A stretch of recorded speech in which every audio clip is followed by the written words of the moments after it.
Dude, what about the housing market, man? Because I've been talking, with a bunch of people about this. Do you see the prices of property in Belgium going down anytime soon? Because I keep hearing people saying, at one point it can't go on like this. Like at one point it's gonna crash, and I've been saying that for the last 5 years. I guess devaluation of the euro might be linked to the housing market. I mean, okay, we used to pay with francs in Belgium, and when we switched to euros, we were in the same school. We were in the Center Village school, and I remember that the euro was introduced in January, right? And on my way to school, I would pass by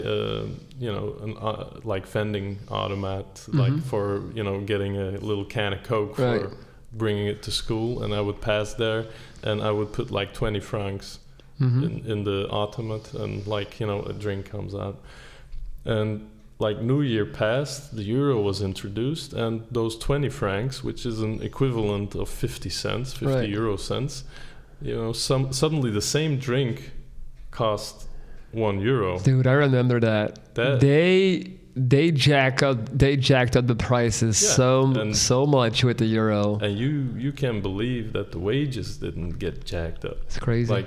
So I think actually people are not really, paying attention to it, but the euro is actually devaluating. You can do a lot less with the same amount of euros that you could have done 15 years ago.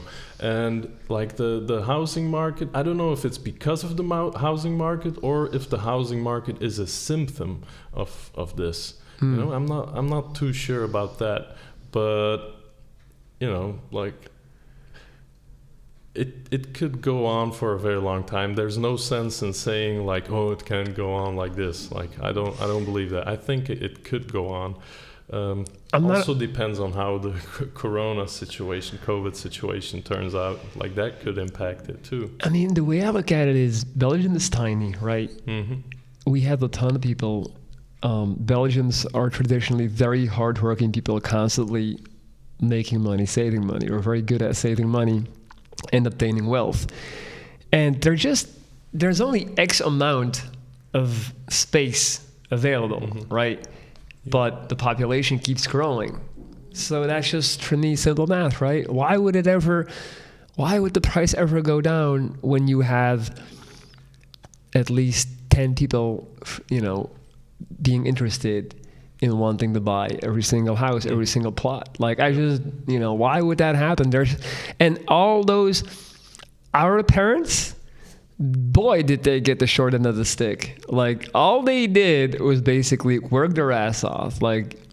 All the people that are in their 60s right now, they just straight up busted their ass. All they did was work, eat, sleep, and make kids. And work more on the weekends before and after, right? And I just feel now you have this entire generation of people that are in retirement sitting on a bunch of cash. And it's just they're giving it to their kids. And the kids are hey, but, I want to enjoy life. I need my meditation. I need my yoga retreat. I need my 3 vacations. We're a lot more focused on, I'm not going to... On living life. Yeah, I'm not going to... Yeah, I'm not going to work like a slave. There's more than just work. And I feel so we're the ones spending all this money. And there's still a lot of that left. But that's not necessarily a bad thing, because how you described it, the older generation, some might say boomers, they were busting their ass to get houses and acquire money. It's very true. But at the same time, when they pass it down to their children, and their children don't spend it, and they keep doing the same thing, it just broadens the poverty gap.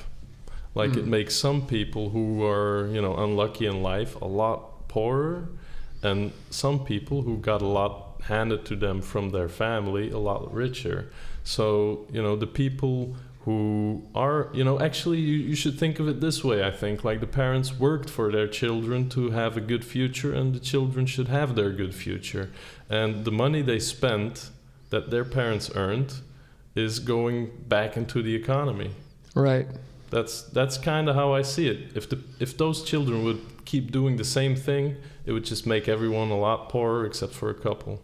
Do you need help making better decisions in your life? Are you lacking self-confidence and motivation to get things done? Hire me today and get a direct daily line of communication with me through video chat and audio messages. I operate on a week-to-week basis, so no long-term investment is required. 7 straight days of Viking advice will get you right on track. Email me at lorenz.dries@gmail.com and change your reality. I'm ready whenever you are. See you soon.